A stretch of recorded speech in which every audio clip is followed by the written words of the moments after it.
Invoking Bhagavan's blessings and grace, the Malleshwaram Samiti privileged to have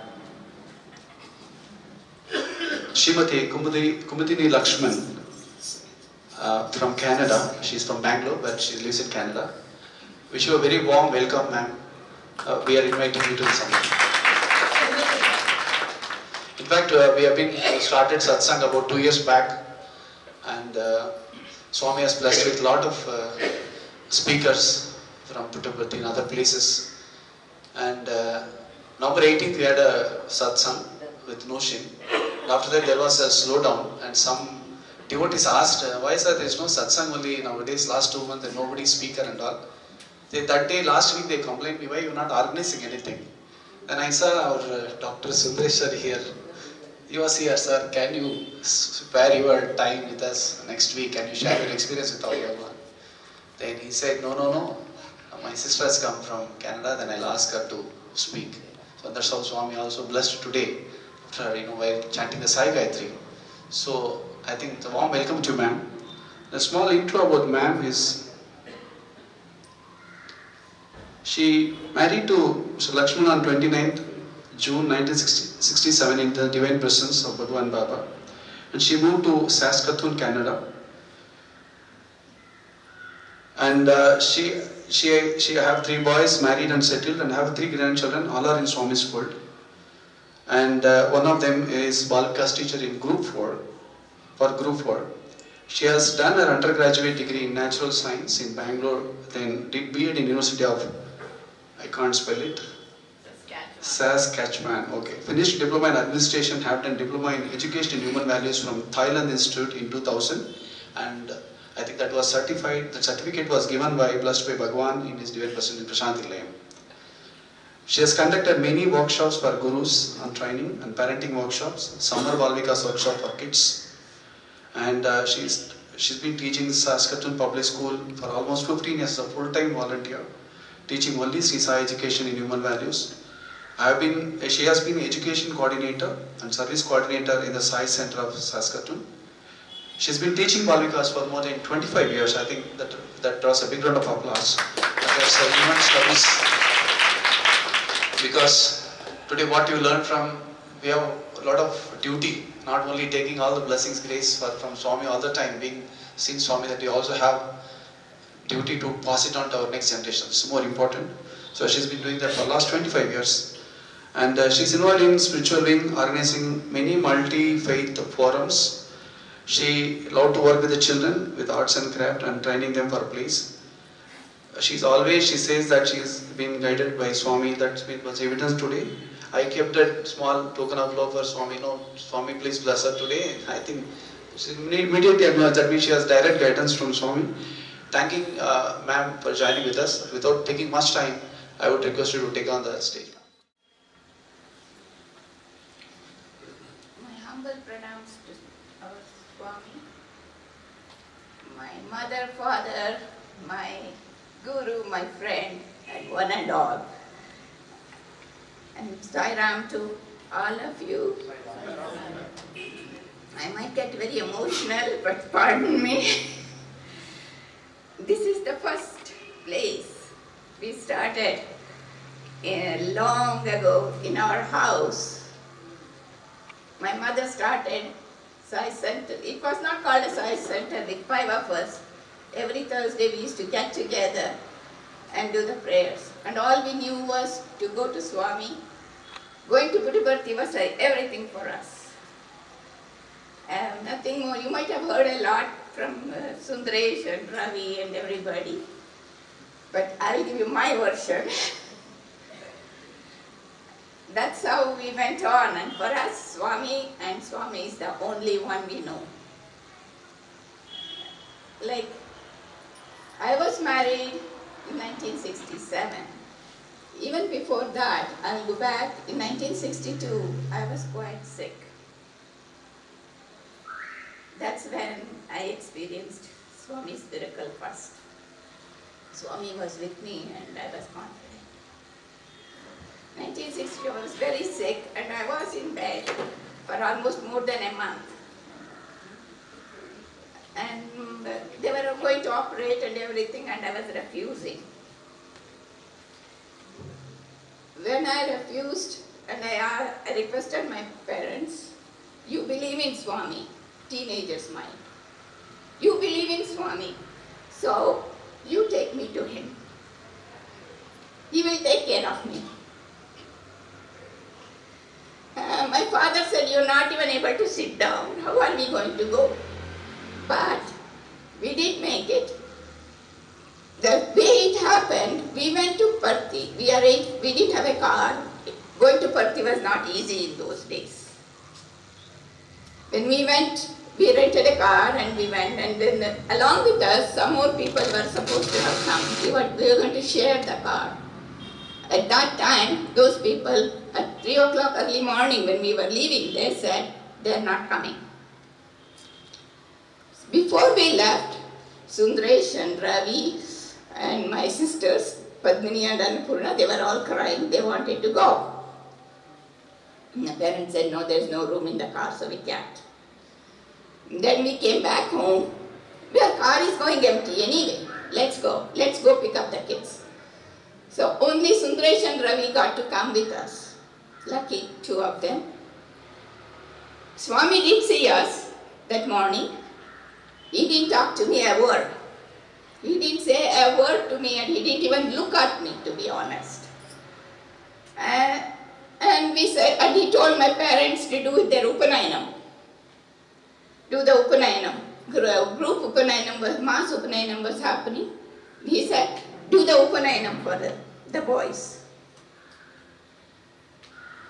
My father said, no, I'm not. My mother had no say. She just kept quiet. It went on, and Swami insisted, and in the end my dad said, okay. And Swami put another blanket on that, saying that you are coming with all the things that we need for the Upanayanam. So he had no choice except to accept that. While going, I said, Swami, I am not well.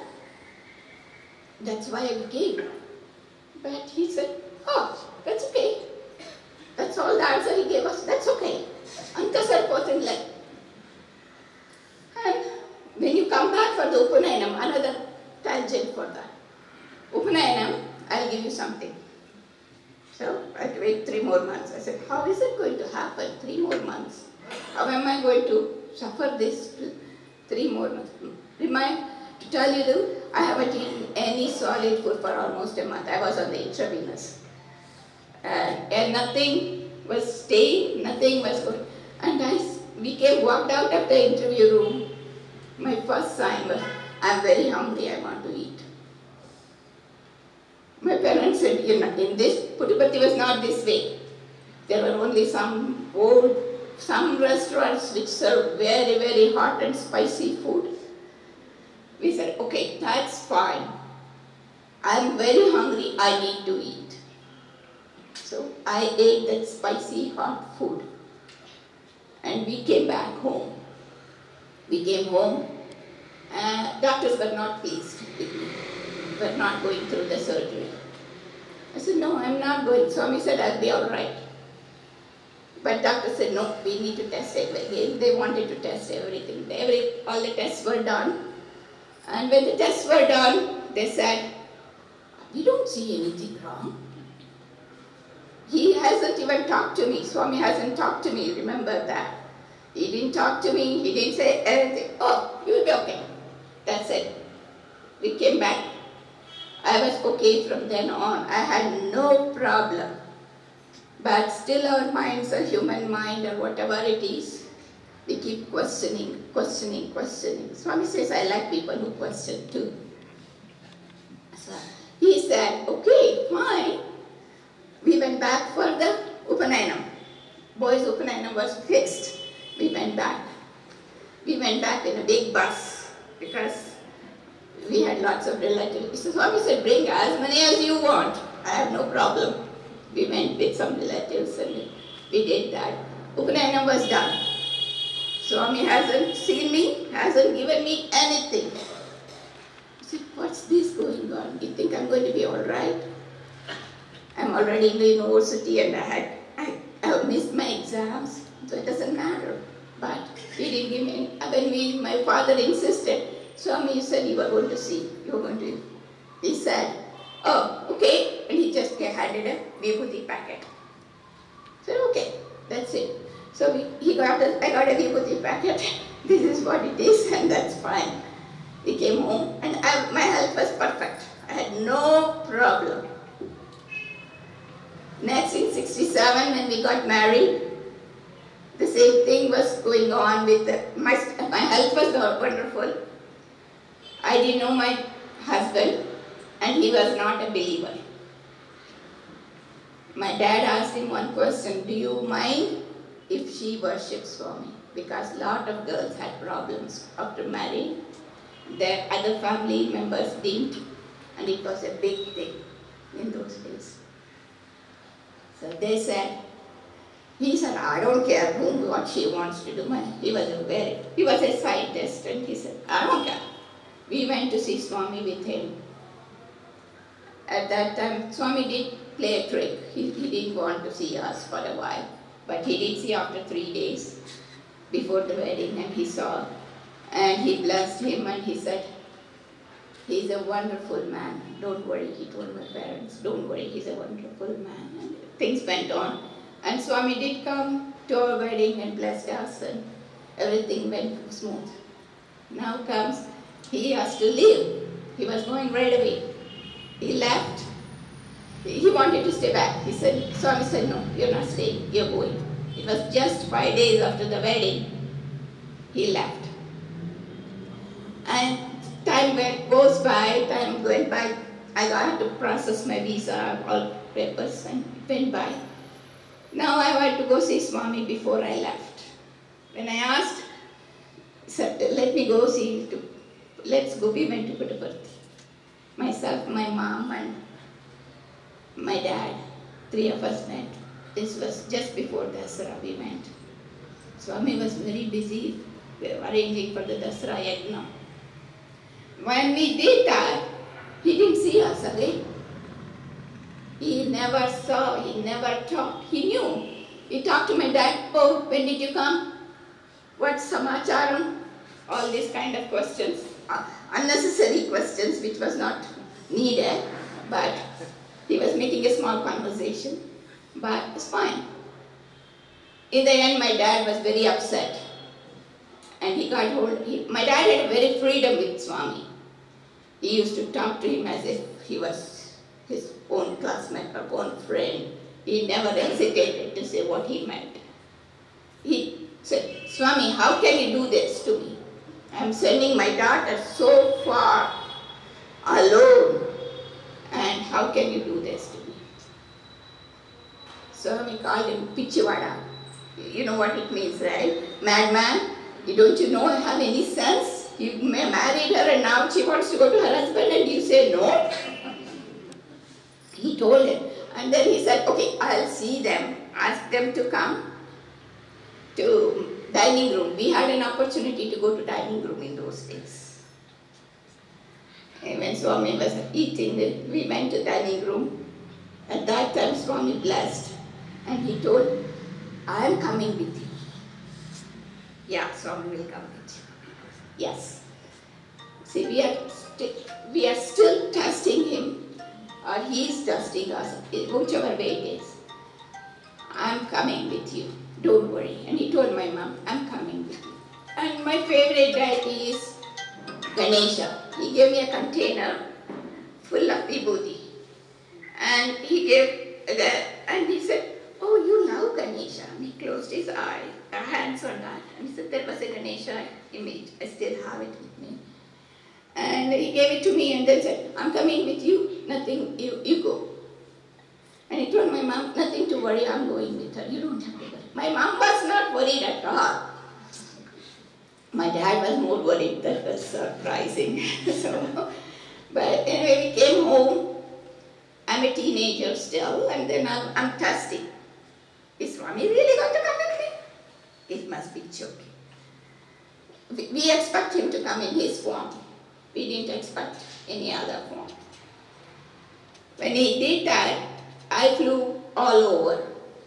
Wherever I sat, my seat next to me was vacant. I must have changed about 6 flights. In those days it was like that, it's a milk run. 6 flights to go to my place. Wherever I went, next to my seat was vacant. It didn't matter. I sat in the window, I sat in the middle, I sat in the aisle seat, it didn't matter on the flight. I said, I still didn't. It was not convinced. I went and I met my husband and went home and everything. My parents went next day to Parthi. I haven't sent any message to them. In those days the phones were not there, no cell phones. No, even the regular phone lines were very hard to get at that time. And he said, oh, she went and joined her husband, do you know that? She didn't even bother to let you know. Swami told them. After they came back from Whitefield, they had a message saying that I reached. I went along with her. Did she tell you? That's how Swami is. When you trust him, when you believe in him, he is there with you. Always. Maybe not in the form we know him, but we still want that form. But he is with you and he guides you. He is there in every moment of our life. That belief has to come. That's the faith we have to develop. We cannot. Another instance I can say is, I wanted to go to Thailand. How many minutes I have? So, I wanted to go to Thailand. I told my husband I want to go to Thailand for the Thailand Institute. I was teaching, I was just mentioning to him, I want to go see the country, come let's go. He said no. I had seen the convocation of EHV students in the Prashanti year before, in 1998, 99. I'd seen it. So I said, I want to go for the course. But before I go for the course, I had a family, I can't leave. So I had to go and get, when I asked him, he said, I'm not coming, if you want, you go. I said, I was a little upset. I said, no, I am going. I'm going to go. Any case. But even before I could decide, he decided for me and he said, okay, we had a meeting, Balvika's Guru's meeting, and we both used to teach Balvikas, myself and my husband, we both taught Balvikas.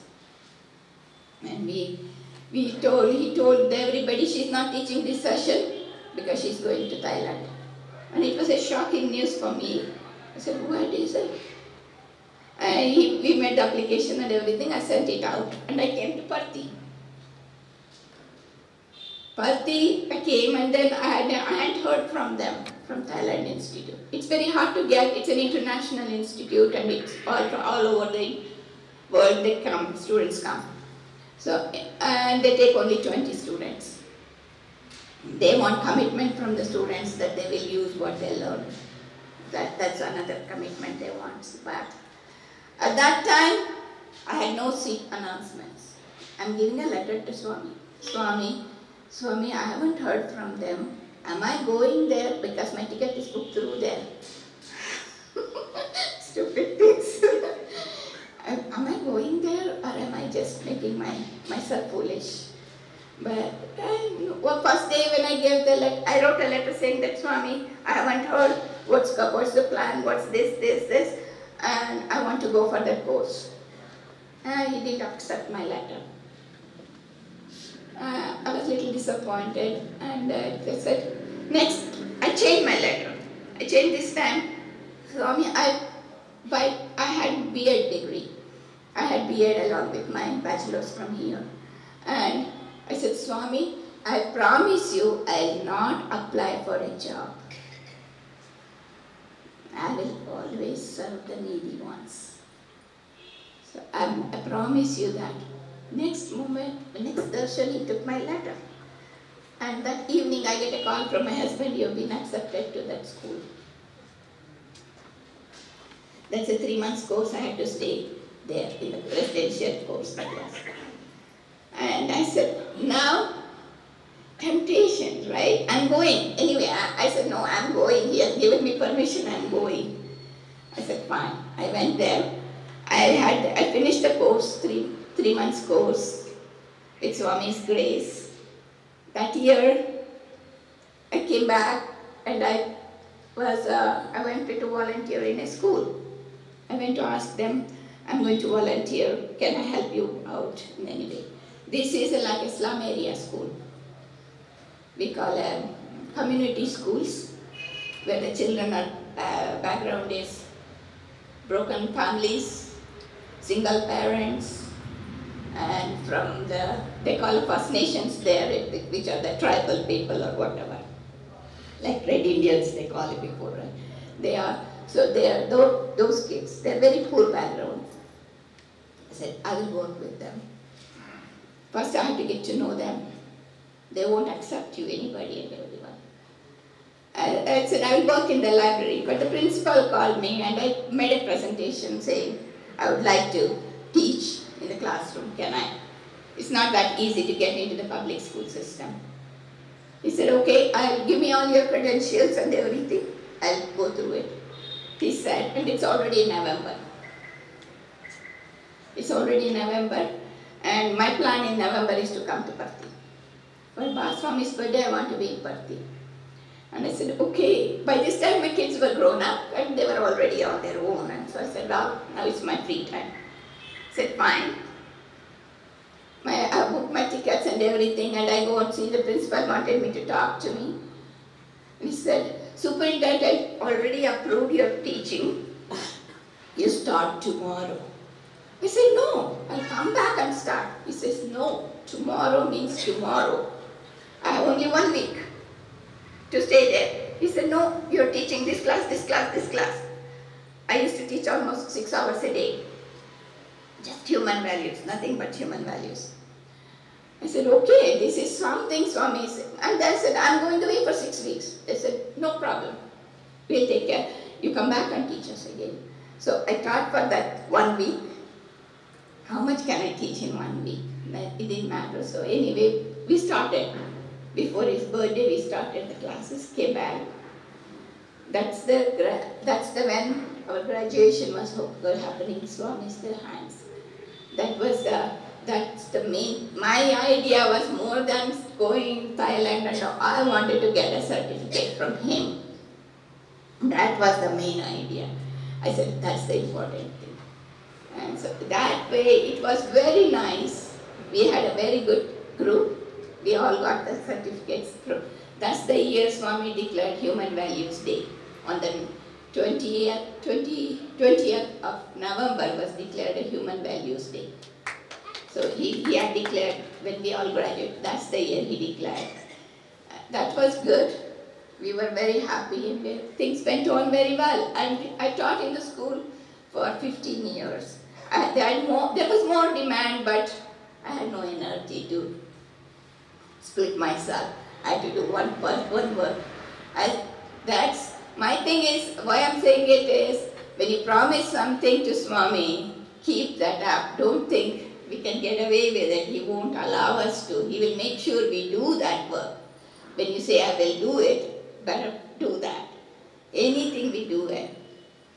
The same thing happened with the parenting workshops too. Our center is a very small center. We are about 20 families. 20 families. And our Balvika strength is about, sometimes it is 50, sometimes 15. So they are pretty good. And we do all sorts of things with the kids, and we are very happy with our kids. I teach the Balvikas I mainly like to handle the little ones. I can teach the older ones, but most of them want to teach the older ones. It's easy to handle. I said, that's fine. We have 2 of us who teach always the 4-year-olds and 5-year-olds. Play with them and teach them, and the same thing happens when they're 13, 14, they will come back, and then the school experience is to say is, I love to teach the kids, and the kids remember you. Now, today what we teach is not, they don't forget it. There must be quite a few teachers here, gurus here who are, or even the school teachers. They love to learn the music. With music, they love. They are very happy and they were singing. I didn't go to school for a few days and then they came back and said, oh, you lost your job. You don't have a job. And she was singing the song which she had learned in that one of the human value song what she had. She said, she was singing and said, oh, that's fine. See, I do remember that. And the kids have come back after 15 years. I meet them in a mall and all those places. And they come back and tell me, do you remember me? I may not remember their name because I would have gone through so many. They said, you taught me this. I remember still. And don't forget, these kids are the slum area kids. They don't have food to eat. So Swami gave me a lot of strength to do that job with the kids and training their parents, making their parents understand what it is. And they have to accept you. They have to accept you before you can teach anything. But as Swami always used to tell in some stories and everything, feed the people, don't try to preach. You feed the kids. So that's what we were used to do and we loved that. And he said, you do love them, that's the main thing. Give them love before you start saying anything. That's what he used to say. When I am there, why fear? He always, my kids used to, those kids used to say, when I am there, why fear? I said, what does it mean to you? It didn't matter to them, but they used to quote the quotes, Swami's quotes. And it was fun to listen to those quotes. And I used to say, wow, that's very interesting. What's happening here? What are you playing tricks, Swami? I used to say, that's the main, what I stress to say is when I believe in him and when I have so much strength, it is the one which gives me a lot of strength. And I lost my husband about 5 years ago at that time too. I asked Sundaresh when he was sick, send me some vibhuti from here. And the postal courier service and everybody, nobody would take the vibhuti. And it takes about 15 days to come in the mail. I said, no, that's not going to happen. 15 days work. Well, I gave up and I said, but in my altar, at my altar, I had a Swami's picture. When my youngest boy was getting married, he had sent an invitation to Swami. He had mailed an invitation. I told him, just mail it to him, it doesn't matter. Swami was not there at that time, Swami, in 2013. Swami was not there, so I said, just mail it to him, doesn't matter. You write a letter and mail it to him. He did it. Honestly, he did. He's also a Valmika student, but he said, okay, Mom, I'll do it. He told me, and then that's about it. And the things, I went back and I saw some spots of vibhuti on the picture. When my husband was sick after 4 months or so, I told my boys, oh, that vibhuti didn't come. Why don't you just take this and rub it on Dad's chest? When they took that picture, believe it or not, I don't know. I didn't go. My boys took that picture and went there to the hospital. They took the frame out. It seems the vibhuti poured. Vibhuti poured on his chest.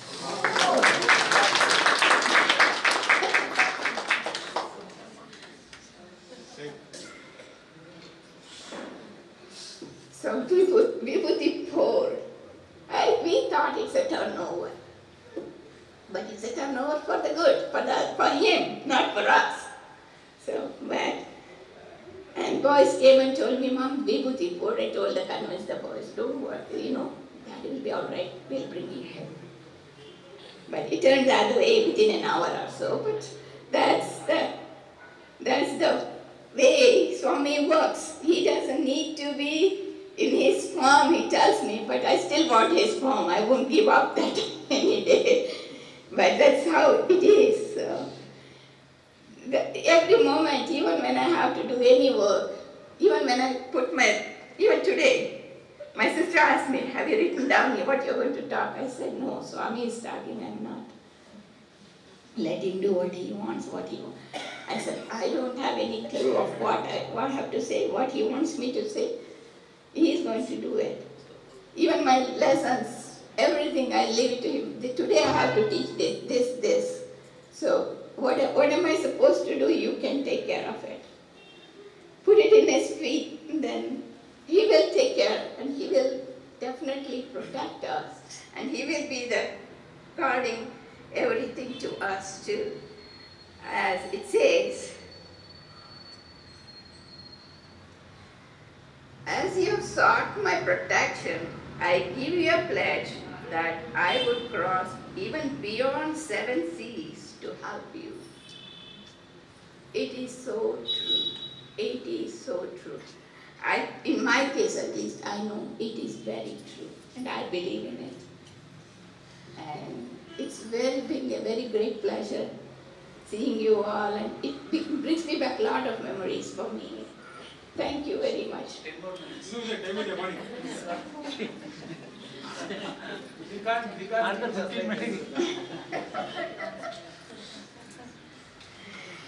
It's been very positive thinking is what helps me keep moving. Like my children all live far away from me. My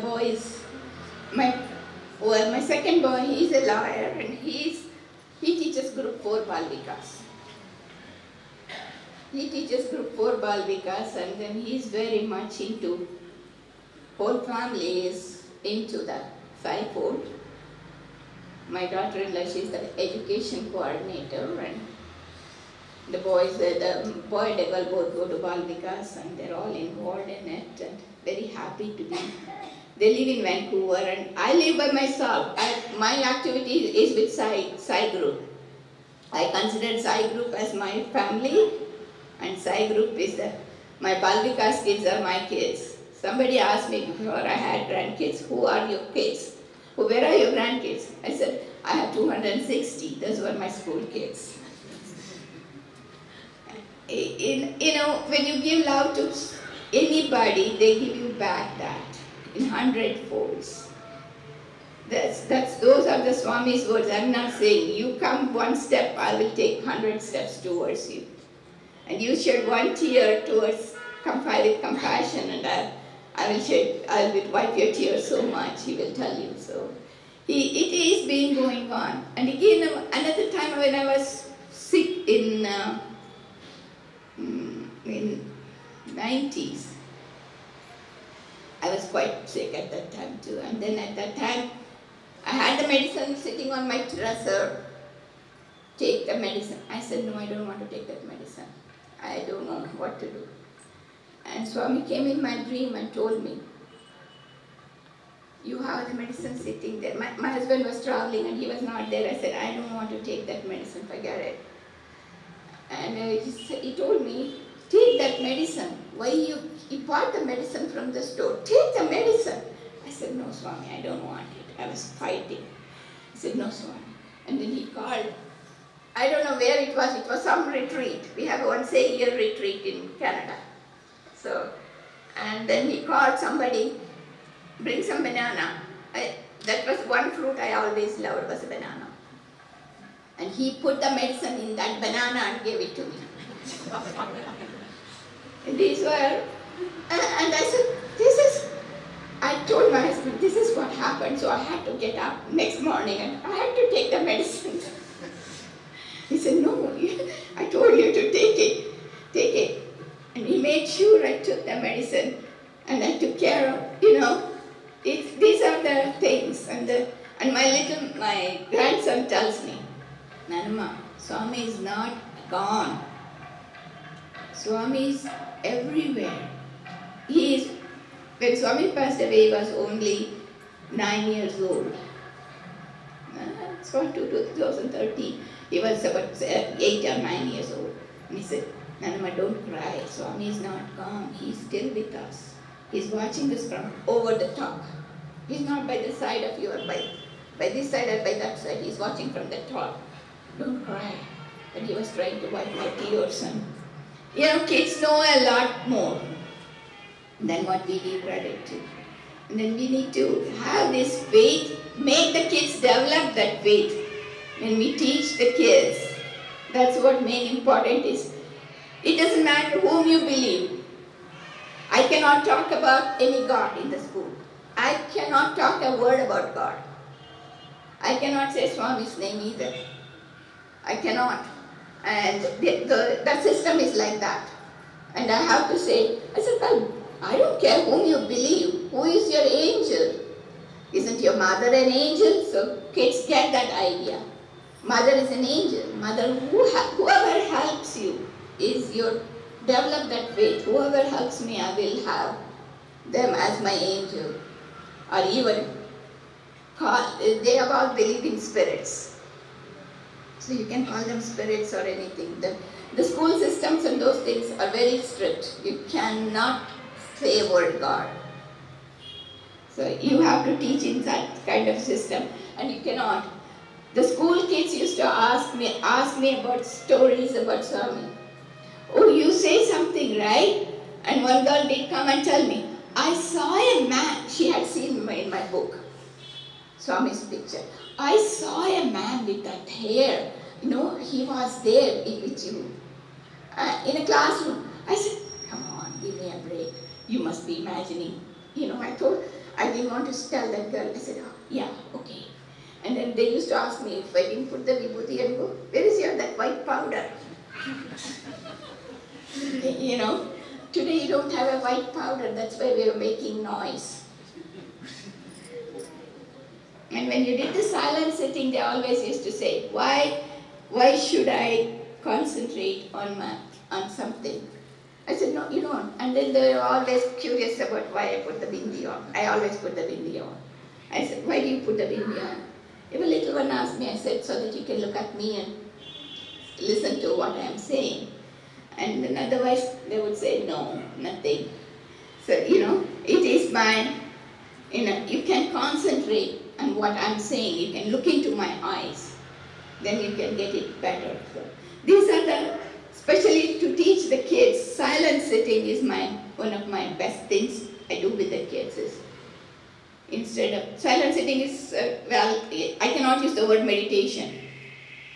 So I have to use a silent sitting with the Balvikas kids, and then when I used to do that, they used to say, well, it's the best part of our class.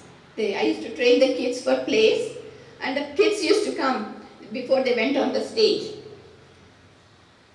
Mrs. Lakshman, can you do can we do that silent sitting before we go on the stage?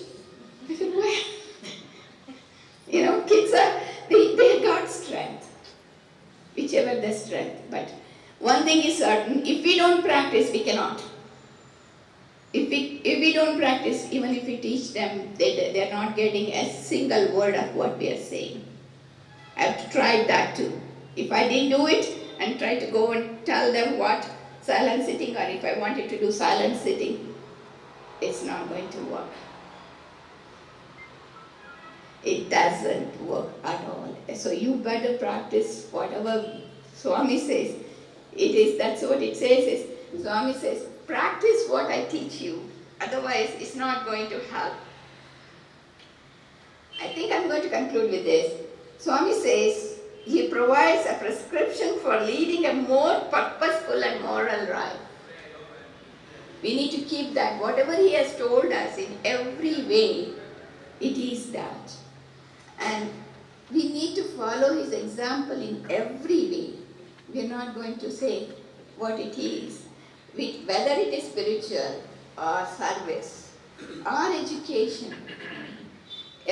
But don't do the service for somebody else's. You're not helping others. You're doing a service for yourself. That's what Swami always said. You're doing a service. Don't go and say, I'm teaching in a school and I'm doing that. I learned a lot with the kids. Every moment of that, I learned a lot. And then, of course, Swami's 9 code of conduct and saying that believe in faith and all those is there, it's always there. And what did he say? His words were, my life is my message, he used to say. And then he said, your life is my message, he said. I think, Sai Ram, and thank you very much for that. Pleasant duty to propose a vote of thanks to Mrs. Kumudini Lakshman. In his opening remarks, our convener, Mr. Ramanan, mentioned how this satsang, happened to be. So I have my own story to that, which happened prior. So in December, before I left for Parthi for New Year's, I met Ramanan. He said, why don't we think of having a speaker here in January. On 1st of January, I was in SATHSANG Primary School, and there was a very senior student sitting next to me. He was also talking with the principal, Mrs. Muni Aunty. At that time, it struck me, why don't I invite him? So I called him. He said that yes, he will come. He will come on 6th of January, Sunday, and he asked me to confirm after 2 days. So everything was fixed and set. Then I came back to Bangalore and I forgot everything about it. I had gone to Bombay and I was in a meeting, and Mr. Ramanan called me to remind, hey, what happened? Where is that speaker? Is he coming?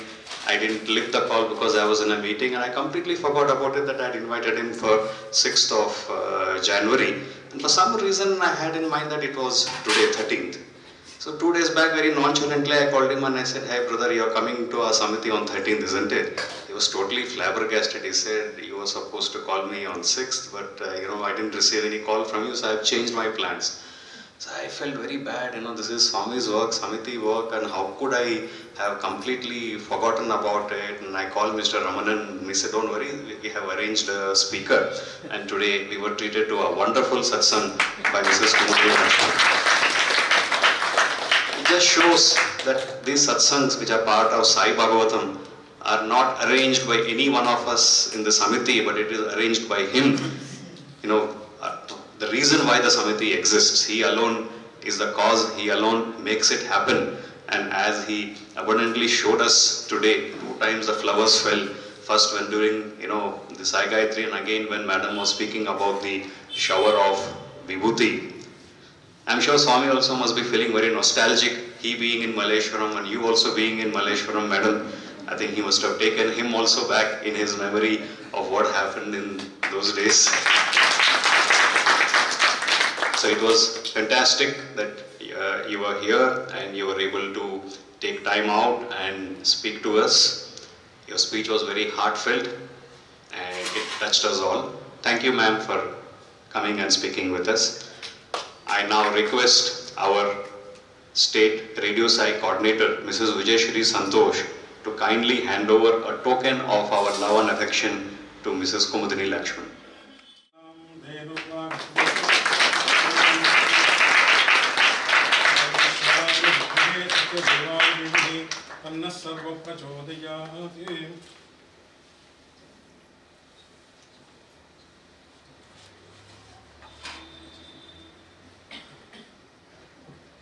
भगवान श्री सत्यसाई भगवान श्री सत्यसाई प्रसाद Siddhirastu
Thank you.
Shri Shri Shri सत्य साई बाबा जी की